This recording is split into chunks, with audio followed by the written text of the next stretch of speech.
The rain hammered against the tinted windows of the sleek black Mercedes, each droplet exploding like tiny grenades on the glass. I pressed my palm against the leather seat, feeling the cool material beneath my fingertips, trying to ground myself in something real, something tangible. The air inside the car smelled of expensive cologne, cedar and bergamot, mixed with the faint metallic tang of tension that seemed to cling to everything around him. I said, "I'm fine, Jay." My voice came out smaller than I intended, barely audible over the storm outside. He didn't respond. His jaw was set in that way I'd come to recognize over the past 3 months. Tight, controlled, dangerous. His fingers drummed once against the steering wheel, a single gesture that somehow conveyed more menace than any raised voice could. In the driver's seat beside us, Mr. Choi sat perfectly still, eyes fixed forward, pretending we didn't exist. That was his job, I supposed. To drive, to protect, to see nothing. I shouldn't have been here. I should have been in my cramped studio apartment in Koreatown, the one with the leaking faucet and the neighbor who played saxophone at 2 a.m.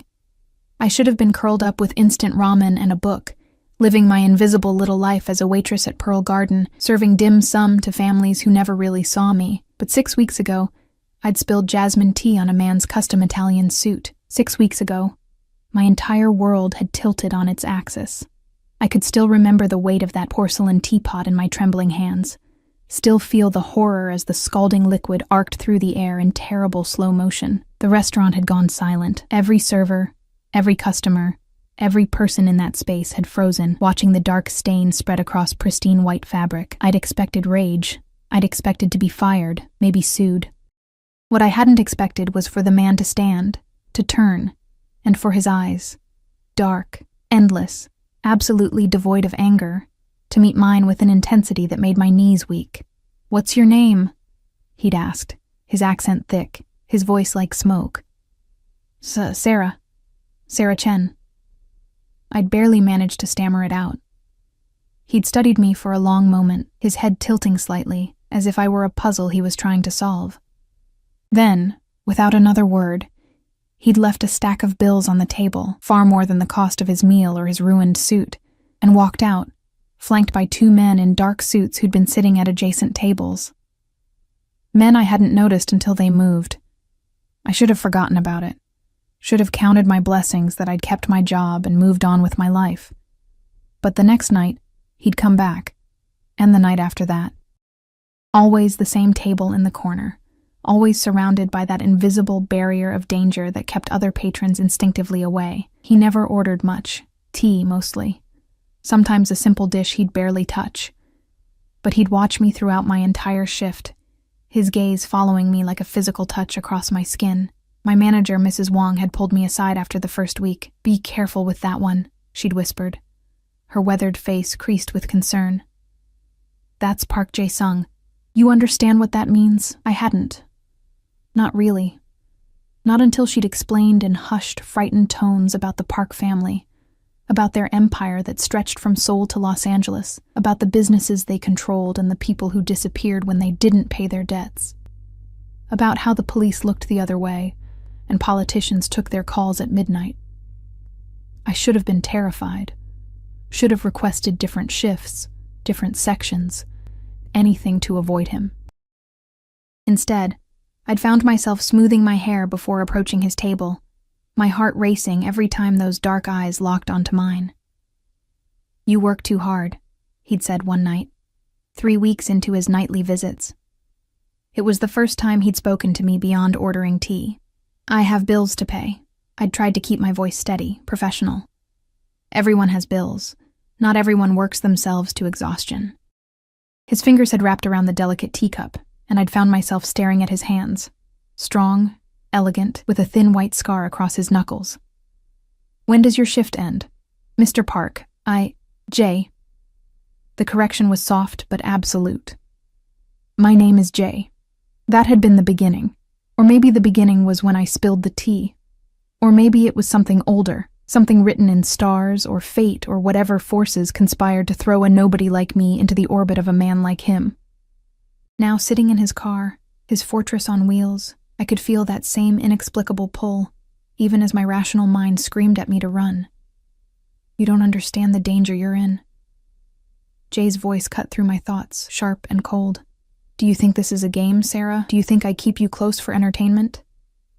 You're the one who keeps showing up, I shot back, surprising myself with the flash of defiance. You're the one who insisted on driving me home every night. You're the one who, because you have no sense of self-preservation.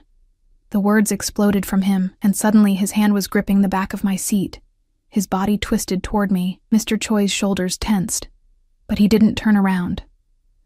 Do you know what I found today? Do you want to know what my men discovered? My mouth went dry.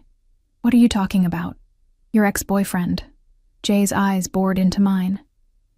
Danny Lee, the one you told me about. The one who stole from you and disappeared 2 years ago. My chest constricted. I hadn't thought about Danny in months, had tried to bury that humiliation as deep as possible. The man who'd promised me forever, who'd taken every dollar from our joint account and vanished, leaving me with nothing but debt and a broken heart. What about him? He's in Los Angeles, has been for 6 months, working as a debt collector for the Zhao family. Jay's lips curved into something that wasn't quite a smile. My rivals, Sarah, my enemies, and he's been asking questions about you. The interior of the car suddenly felt too small, the air too thick. That's impossible. Why would he?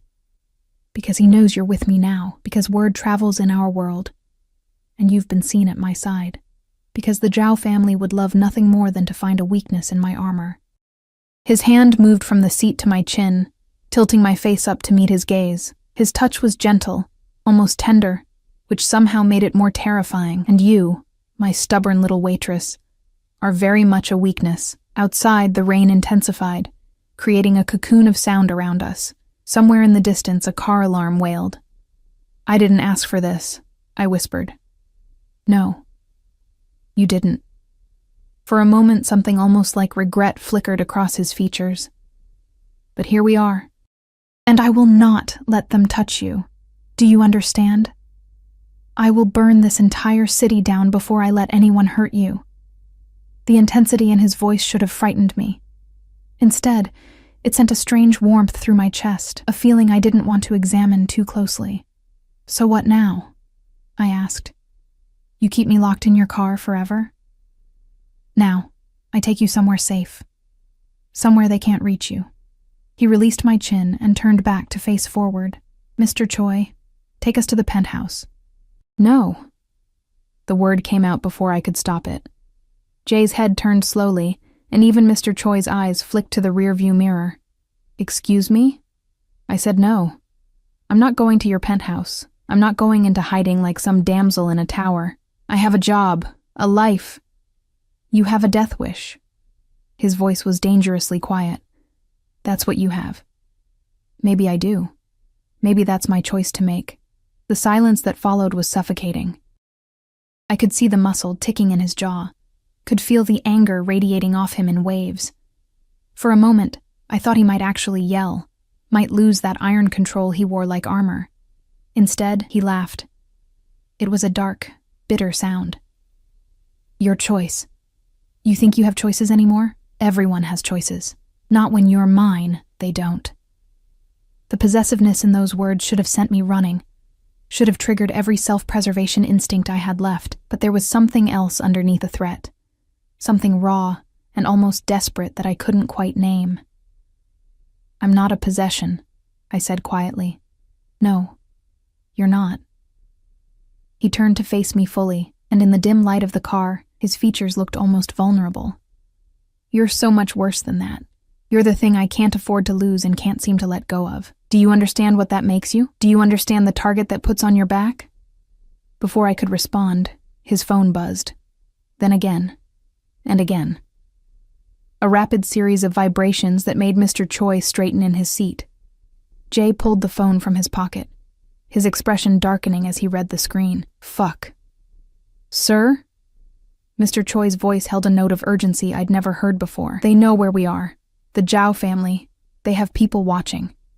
Jay's eyes met mine, and for the first time since I'd met him, I saw something like fear in their depths. Sarah, listen to me very carefully. When I tell you to get out of this car, you run. You don't look back. You don't wait for me. You just run. Do you understand? What? No, I'm not. There's a convenience store 2 blocks east. The owner is a friend. You tell him the magpie sent you.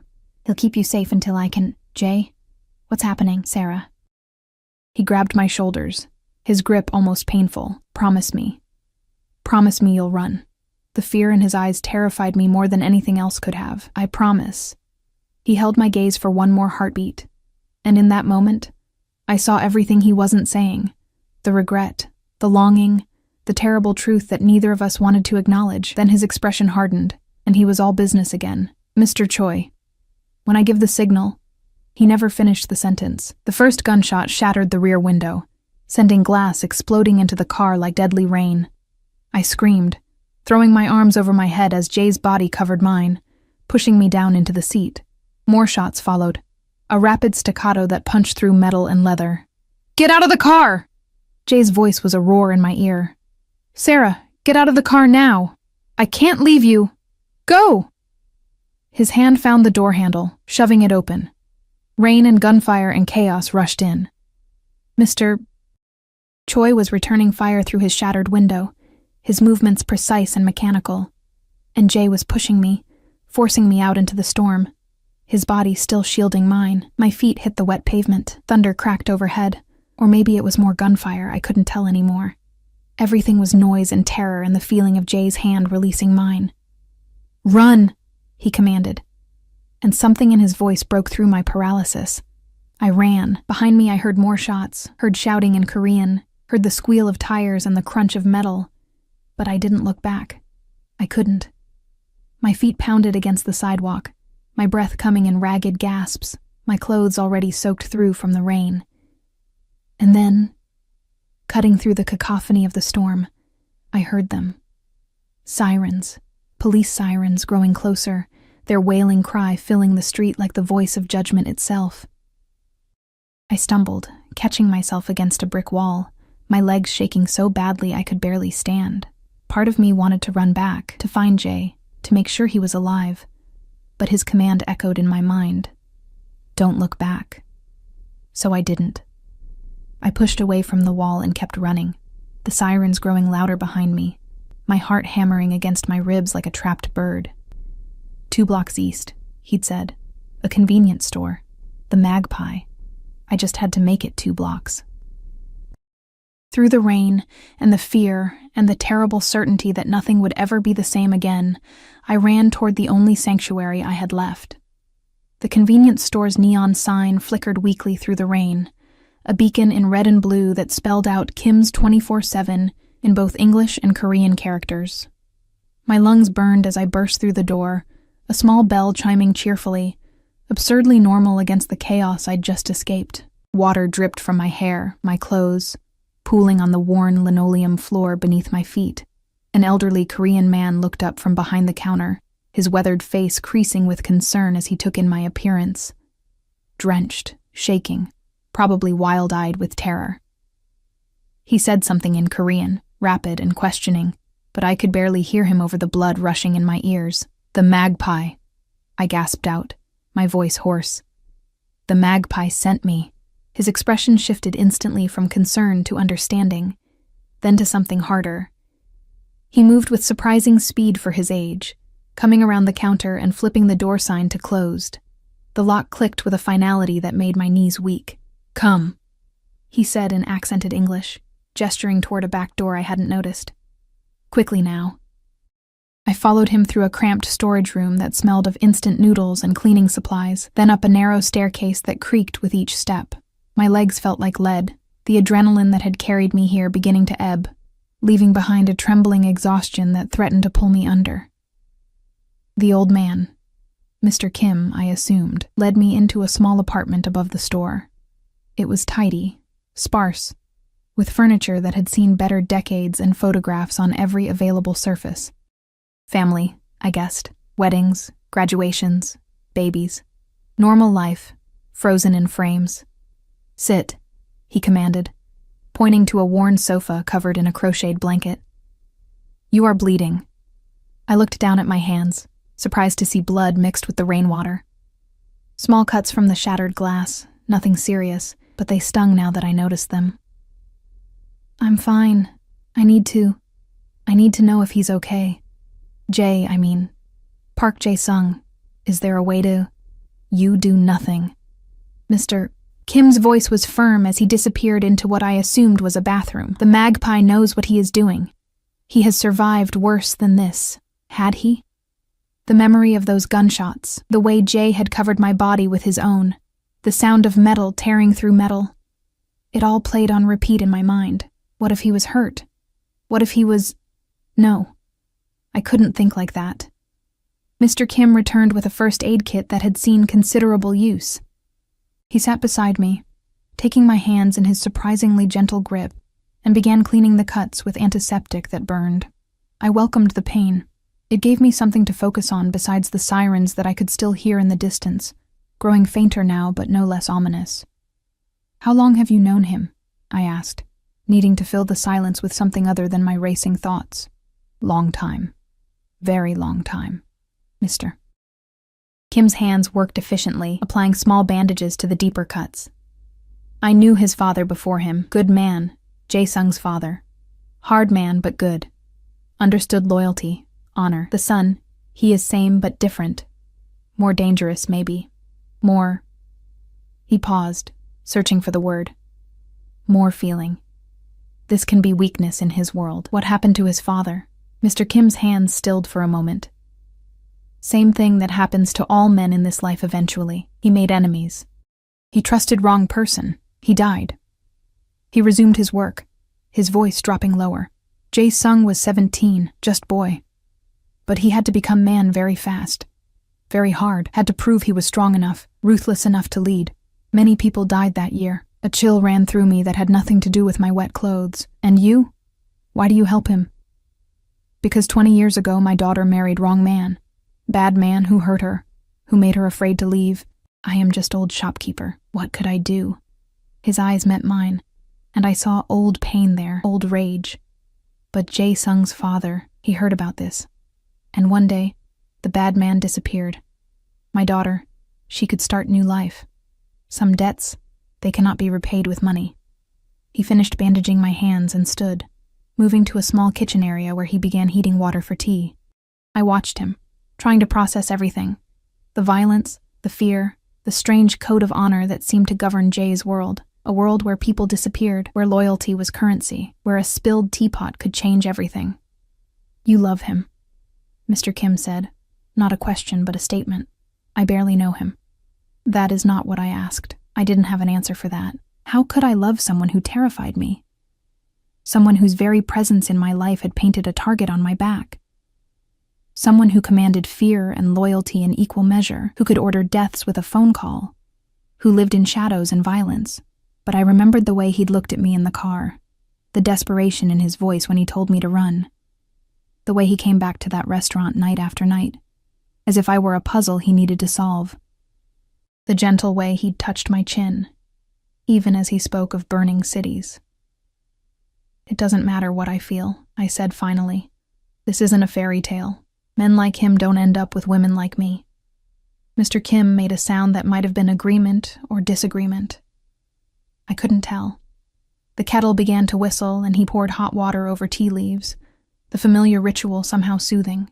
He handed me a cup, and I wrapped my bandaged hands around it, letting the warmth seep into my cold fingers. My wife, he said, settling back into a chair across from me. She was daughter of very wealthy family. I was nobody. Poor boy who worked in her father's factory. But she saw something in me, and I saw everything in her. Her family, they said no. They said I was not good enough, would never be good enough. They were right, maybe. But we loved each other, and that was enough for us. He gestured to one of the photographs on the wall, a young couple, radiant with happiness despite their simple clothing. 43 years we were married. 43 years before cancer took her. And I would do it all again, every hard day, every struggle, for those years with her. That's different, I protested weakly. You weren't... Jay isn't... dangerous? Yes, he is. But you knew this before you got in his car tonight. You knew this when you didn't quit your job, didn't change shifts, didn't run away when you had chance. His gaze was knowing, uncomfortably perceptive. We do not choose who we love, girl. We only choose what we do about it. Before I could respond, a phone rang. Not mine, but an old landline mounted on the wall. Mr. Kim rose quickly, answering in Korean. His side of the conversation was brief, mostly listening, his expression carefully neutral. When he hung up, he turned to me. He is safe. Some injuries, but nothing serious. The police, they arrived too quickly for Zhao family to finish what they started. Sometimes corruption works in our favor, yes? A small smile crossed his face. He wants you to stay here tonight. Tomorrow he sends someone to bring you to safe house. Relief flooded through me so intensely that tears pricked at my eyes. Can I talk to him? He says not safe. Phone lines. They can be listened to, but he says, Mr. Kim hesitated, something almost like amusement in his eyes. He says you are a stubborn woman who does not listen, and this makes him crazy, but he would not change it. And he says you are brave, more brave than you know. The tears spilled over then, and I couldn't stop them. The fear, the adrenaline, the impossible situation I'd found myself in. It all came crashing down at once. I set the teacup down before I could drop it, my shoulders shaking with silent sobs. Mr. Kim didn't try to comfort me with words or touches. He simply let me cry, occasionally refilling my tea, a quiet presence that somehow made it easier to fall apart. Eventually, the tears subsided, leaving me hollowed out and exhausted. Mr. Kim showed me to a small bedroom. His daughter's, I guessed, from the feminine touches that remained despite her absence. The bed was made with clean sheets that smelled of lavender, and there were folded clothes on the dresser. Something for me to change into, I realized. Sleep, Mr. Kim said from the doorway. Tomorrow, things will be more clear. But sleep didn't come easily. I changed into the borrowed clothes, soft cotton that was slightly too large, and lay in the unfamiliar bed, listening to the rain that had softened to a gentle patter against the window. Every sound made me jump. Every car that passed below made my heart race. I kept seeing Jay's face in those final moments, the fear in his eyes that he'd tried so hard to hide. You're mine, he'd said. Not a question, not a request. A statement of fact, of possession, of something deeper and more complicated than either of us wanted to acknowledge. Was I, though? Was I really his? And more terrifyingly, was he mine? Somewhere around 3 a.m, I finally drifted into a fitful sleep filled with fractured dreams, gunshots and sirens, Jay's voice calling my name, the feeling of running through endless rain with no destination in sight. I woke to morning light filtering through thin curtains and the smell of cooking food. For a moment, I didn't remember where I was, my heart lurching with panic before the events of the previous night came flooding back. Mr. Kim had prepared breakfast, simple but filling. Rice, kimchi, fried eggs, and more tea. We ate in comfortable silence, and I found myself grateful for his presence, for the normalcy of this small ritual in the midst of chaos. When will they come for me? I asked, setting down my chopsticks. Soon. Maybe 1 hour, maybe 2. He studied me across the table. You could still run, you know. I would help you. New city, new name, new life. Jae-sung. He would be angry, but he would let you go if that is what you truly wanted. Would he? Somehow I doubted that. The possessiveness in his voice, the way he'd said I was his. Men like Jay didn't let go of what they considered theirs. But more than that, I didn't want to run. The realization settled over me with surprising clarity. Despite the danger, despite the violence, despite every rational reason to disappear, I wanted to see him again, needed to see with my own eyes that he was alive, that the bullets hadn't found their mark. I'm not running, I said. Mr. Kim nodded, as if he'd expected nothing less. Then you must be strong. The life you are choosing, it is not easy one. There will be blood, always blood. There will be fear and danger, and times when you wish you had run, but there will also be— He paused, his eyes distant with memory.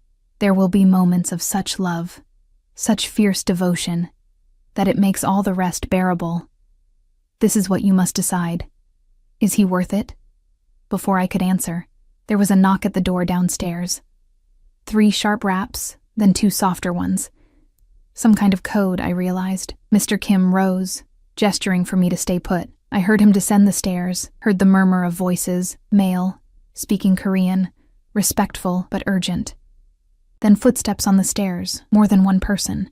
2 men appeared in the doorway, both wearing dark suits, both with the same alert, dangerous energy that seemed to mark all of Jay's people. One of them was older, maybe 40, with a scar running from his temple to his jaw. The other was younger, barely older than me, with kind eyes that seemed at odds with his profession. "Miss Chen," the older one said, his English precise. "I am Minho. This is Tai Yang. We are here to take you to Mr. Park. How is he?" "He is well enough to be very angry that you are not already with him," Minho said, and I caught the hint of amusement in his voice. "We should leave now. The Zhao family, they will be looking for you." I stood, turning to Mr. Kim. "Thank you for everything." He waved off my gratitude. "Keep him human, yes? Men like him, they can forget they are more than just fear and power. You remind him. This is important." I didn't know if I was capable of that, but I nodded anyway. The car waiting downstairs was similar to the one from last night. Black, expensive, the windows so heavily tinted I couldn't see inside until Tai Yang opened the door. I slid into the back seat, my heart hammering as Minho took the driver's seat and Tai Yang settled beside me. We pulled into traffic, the city around us going about its normal morning routine, people heading to work, to school, to coffee shops and grocery stores, living their safe, ordinary lives, completely unaware of the violence that lurked beneath the surface. "Where are we going?" I asked. "Somewhere safe," Minho said, his eyes meeting mine in the rearview mirror. "Mr. Park, he has many properties.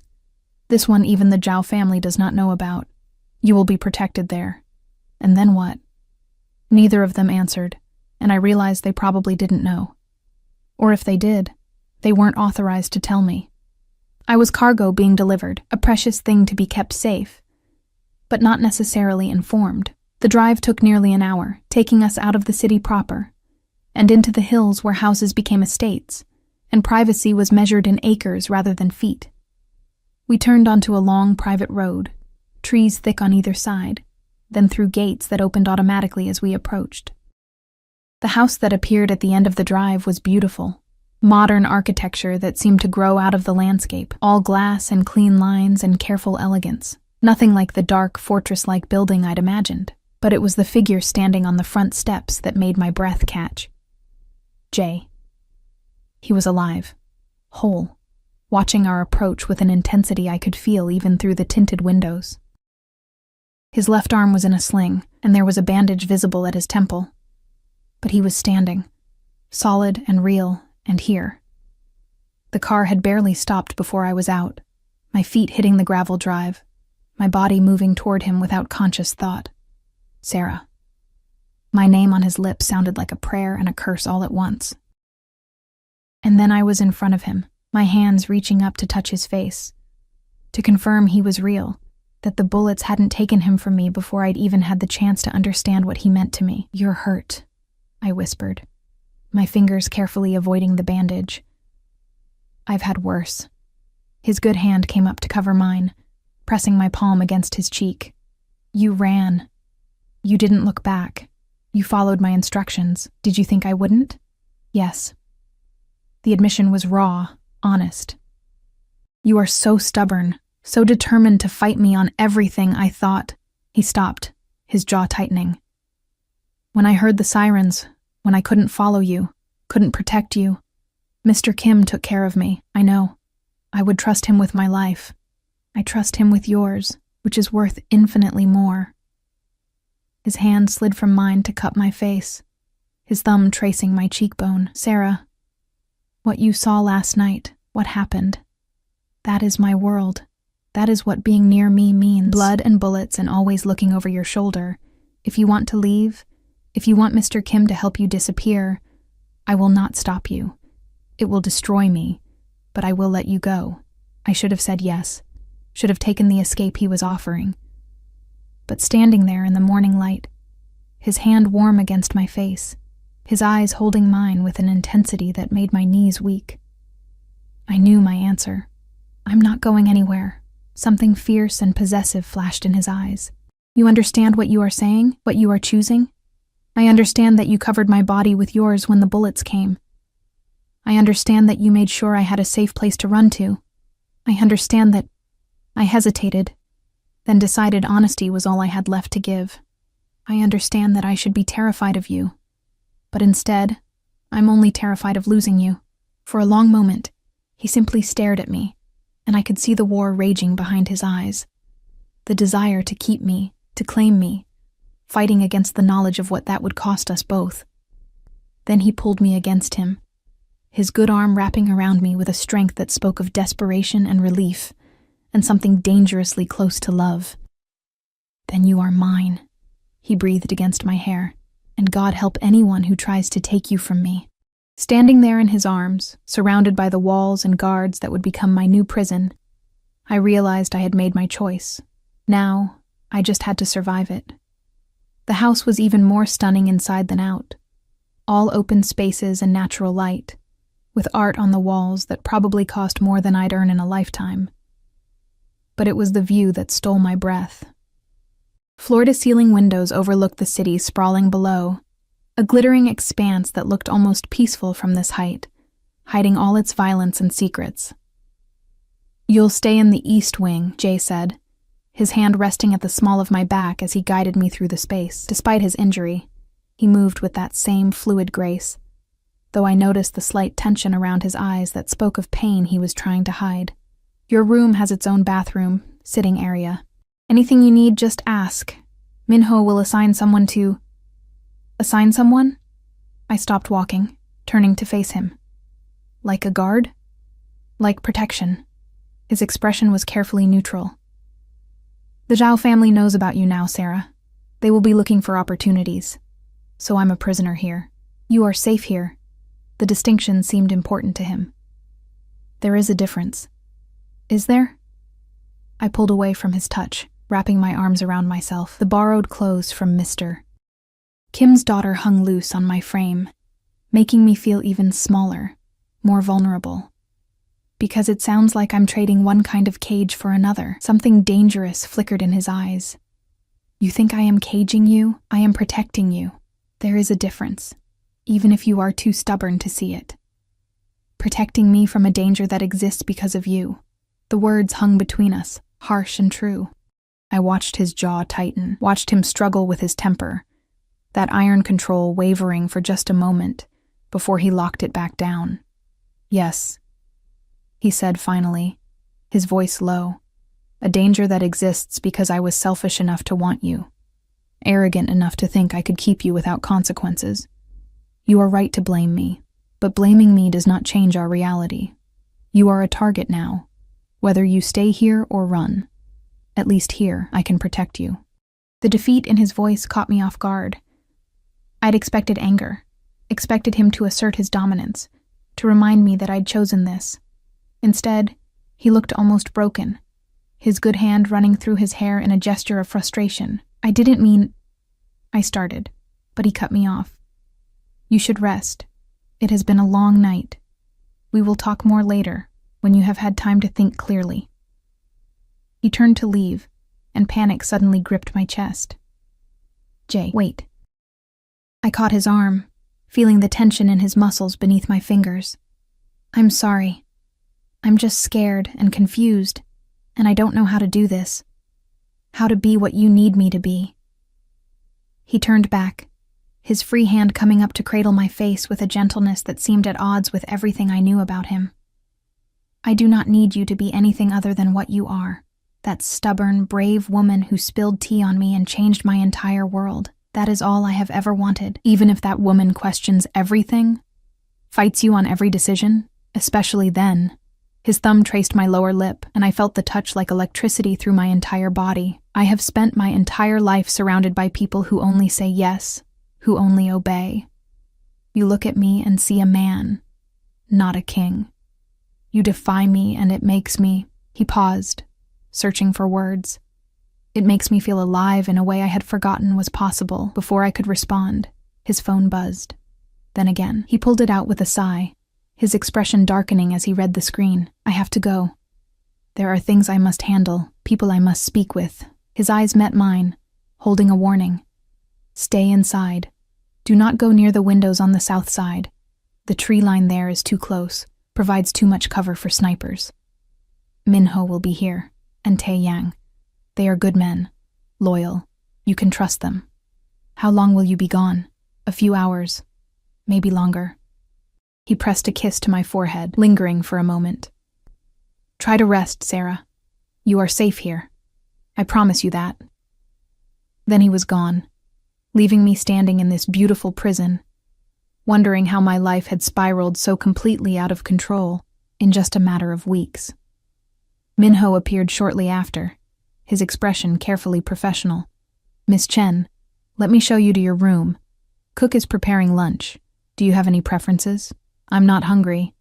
My stomach was still twisted in knots from the night before. You should eat anyway.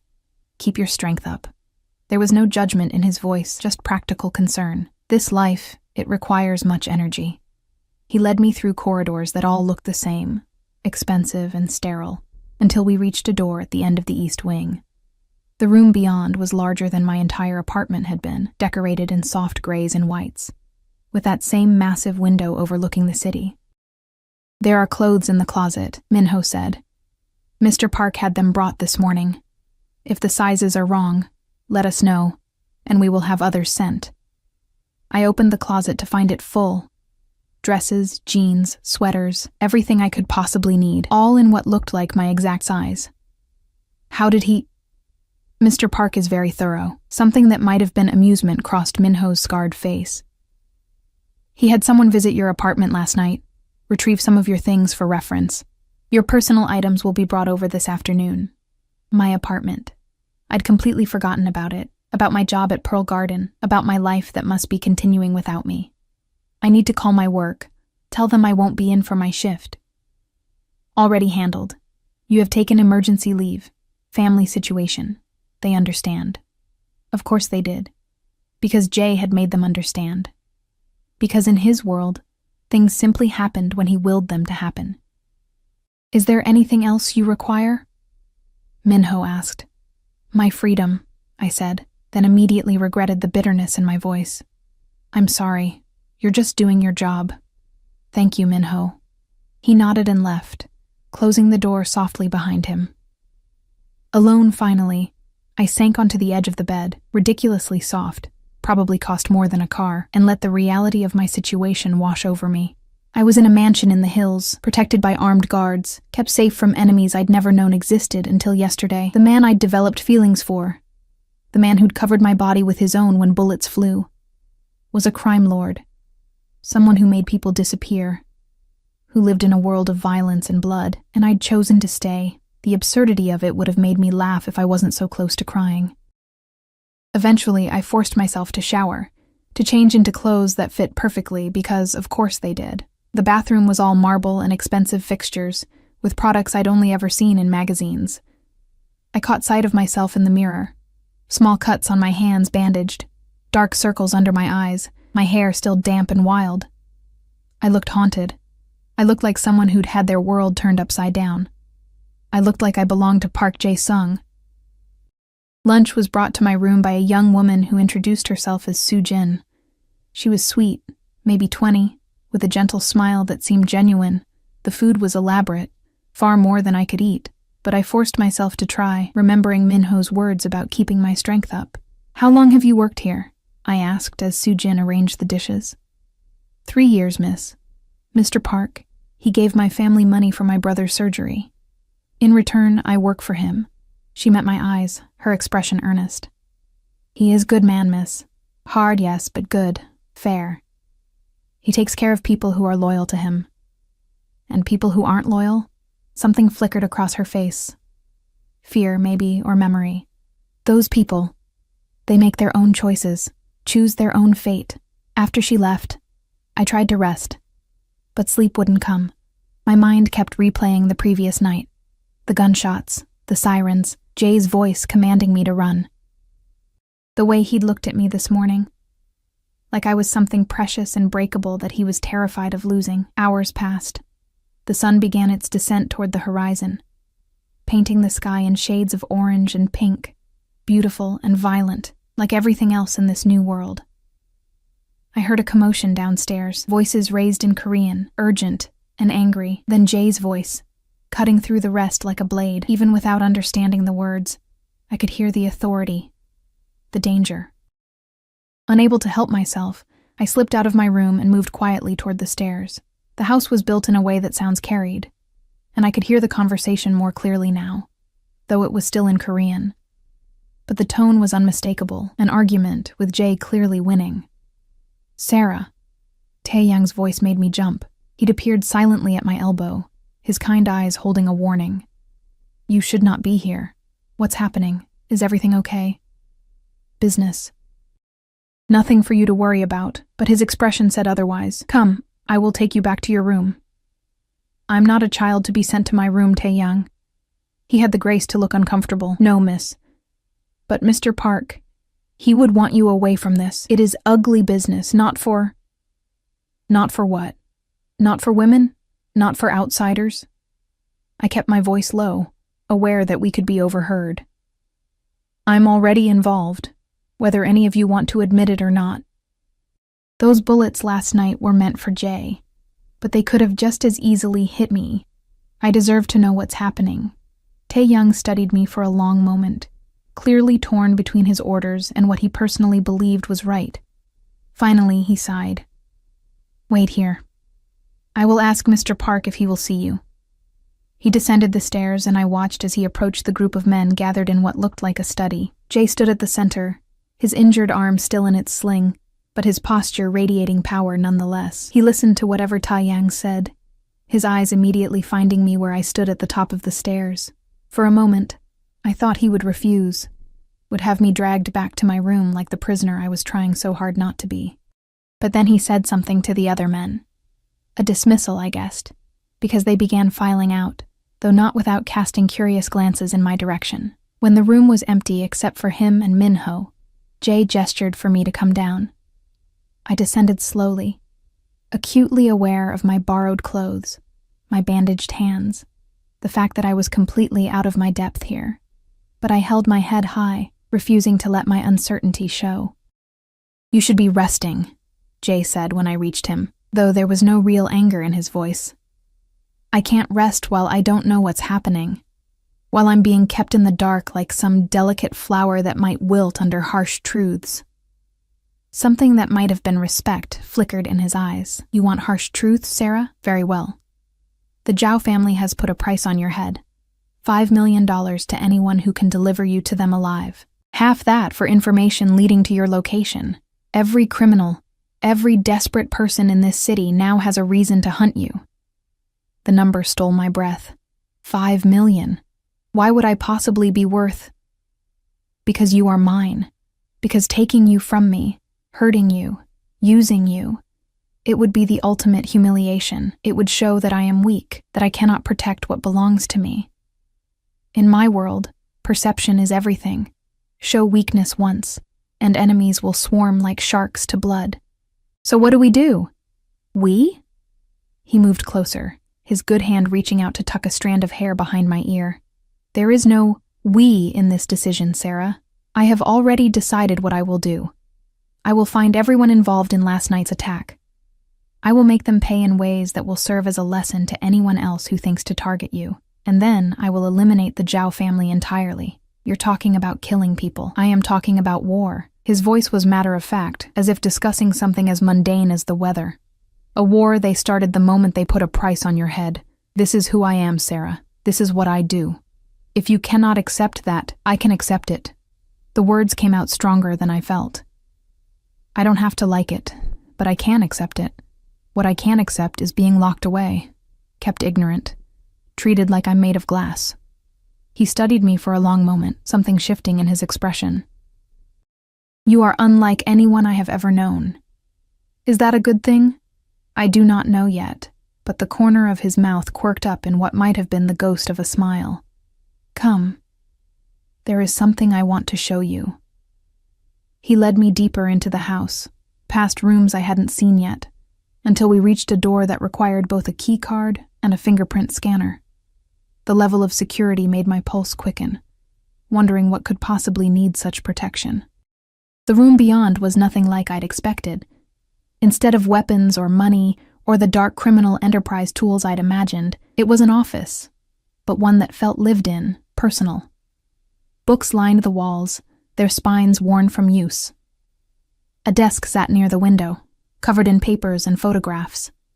And on one wall, a massive board covered in pictures, strings connecting them in patterns I couldn't immediately decipher.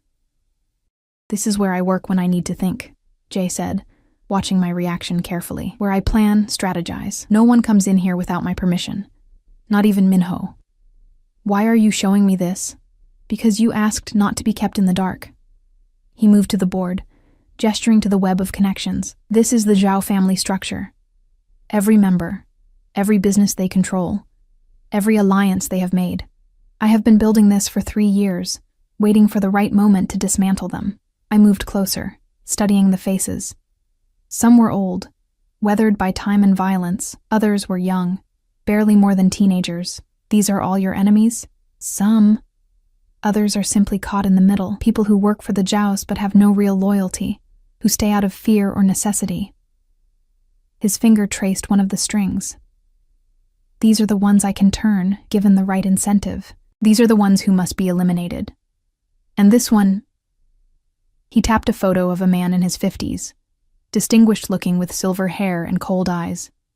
"This is Zhao Chen, the head of the family, your ex-boyfriend's current employer." The mention of Danny sent a chill through me. "You said he was asking about me." "He was. Until yesterday." Jay's expression darkened. "We found him last night, after the attack. He had been planning to use you as bait, to lure me into a trap. The Zhaos promised him money, protection, a fresh start. All he had to do was deliver you to them."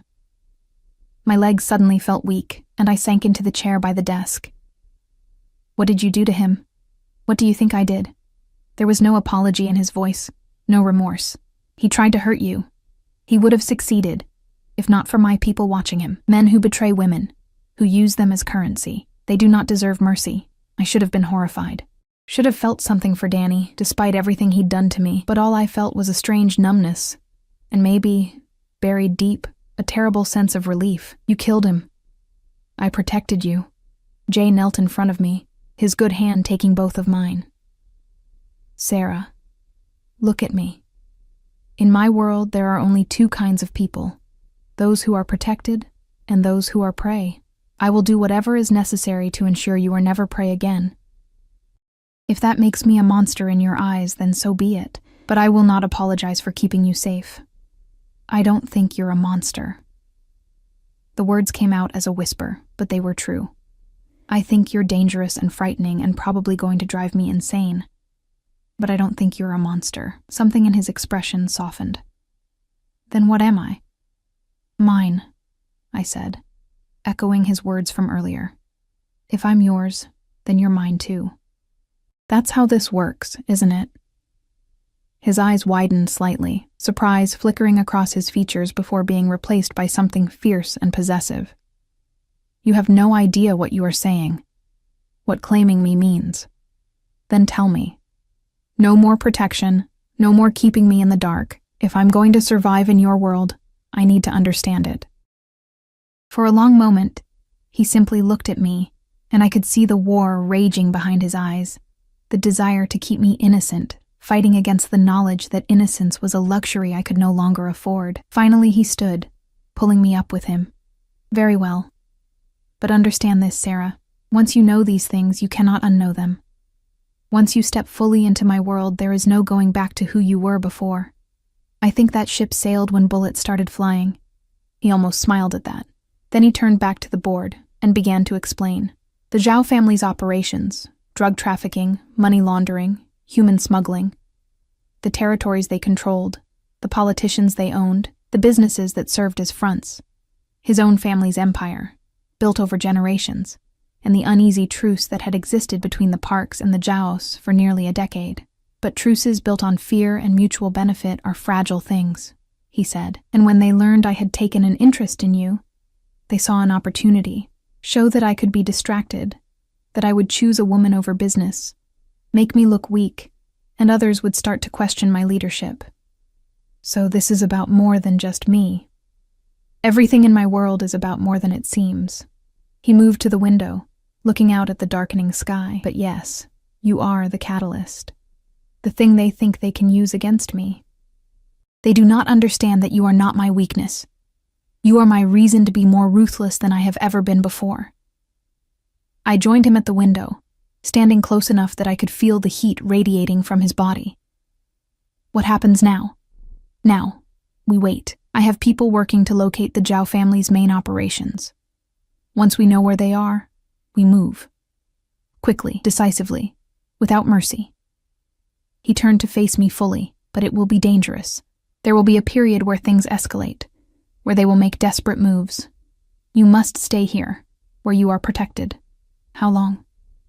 Days, maybe a week. However long it takes. His hand came up to cup my face.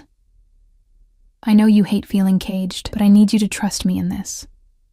Please. The vulnerability in that last word undid me. This man who commanded with absolute authority, who made others fear him with a glance, was asking, not commanding, for my trust. I trust you. But Jay, I said, I need you to trust me too. Trust that I'm strong enough to handle the truth, to make my own decisions about the risks I'm willing to take. You are strong. Stronger than you know. His thumb traced my cheekbone, but strength does not make you bulletproof. It does not protect you from people who would use you to hurt me. Nothing can protect me from that. Not completely. All we can do is face it together. He leaned down then, his forehead resting against mine, his breath warm against my lips. You terrify me, Sarah Chen. You make me feel things I thought I had buried years ago. You make me want things I cannot have. What things? Normal things. A life where I do not have to check my car for bombs before I drive. Where I can take you to dinner without a security team. Where the woman He stopped, the words catching in his throat. Where the woman you what? My heart was hammering so hard I was sure he could hear it. Where the woman I am falling in love with does not have a price on her head because of me. The confession hung between us, raw and honest, and terrifying in its implications. I could see the fear in his eyes, the vulnerability of admitting something so dangerous in his world. Jay, do not say it back. Not now. Not yet. Not until you are sure, until you have had time to truly understand what being with me means. His hand slid into my hair, gentle but possessive. But know that I will do everything in my power to give you that normal life one day. To make you safe enough that you can choose me without fear. Before I could respond, his phone buzzed. He pulled it out with a curse, reading the message, his expression hardening. What is it? The Zhaos. They have made their move. He was already heading for the door, his entire demeanor shifting into something cold and focused. Minho, Tae Yang, we leave in 5 minutes. I'm coming with you, I said, following him. Absolutely not. Jay, you're injured. Your arm is fine. And you are staying here where you are safe. This is not negotiable, Sarah. His voice held that edge of command that made others instantly obey. But I wasn't others. Everything with us is negotiable. Or have you forgotten that I don't just say yes like everyone else in your life? He turned on me so fast I nearly stumbled back. This is not a game. This is not about your independence or proving a point. The Zhaos have attacked one of my warehouses, the one where I keep my most valuable assets. If they gain access to what is inside, they will have leverage over half the criminal enterprises in this city. I cannot protect you and handle this situation. So you will stay here, and you will be safe, because I cannot function if I am worried about you. The desperation in his voice stopped my protest. I could see it in his eyes, genuine fear, not for himself, but for me. Okay, I said quietly, but you come back to me. You promise me you'll come back. Some of the tension left his shoulders. He pulled me against him, his good arm wrapping around me tightly. I promise. I always come back. I have too much to lose now to be careless. He kissed me then, hard and desperate and full of everything we hadn't said. When he pulled away, I was breathless, my lips tingling, my entire body aching for more. Stay inside. Do not go near any windows. Minho is leaving 3 men here. They will protect you with their lives. He was already moving toward the door, his phone in his hand. I will call you when it is over, and then he was gone, leaving me standing in his private sanctuary, surrounded by the evidence of the war he was fighting, the war that now included me, whether I wanted it to or not. I sank back into the chair, my legs shaking with the adrenaline that had been coursing through me. Through the window, I watched as 3 black SUVs roared down the driveway, carrying Jay toward whatever confrontation awaited him. The house felt impossibly empty without him, despite the guards I knew were stationed throughout. I thought about returning to my room, trying to rest, pretending I could do anything other than worry. Instead, I turned back to the board, studying the web of connections, trying to understand the world that had claimed me. Zhao Chen's face stared back at me from the center of it all, those cold eyes seeming to look right through the photograph. This was the man who wanted me dead, who saw me as nothing more than a tool to hurt Jay, to gain power in their endless war. Well, I thought, moving closer to study the connections more carefully, if I was going to be a part of this world, I wasn't going to be just a victim. I wasn't going to be the helpless woman locked in a tower, waiting to be rescued. I was going to learn. I was going to understand, and when the time came, I was going to fight back. Because Jay wasn't the only one who could be dangerous when protecting what was theirs. And he was mine.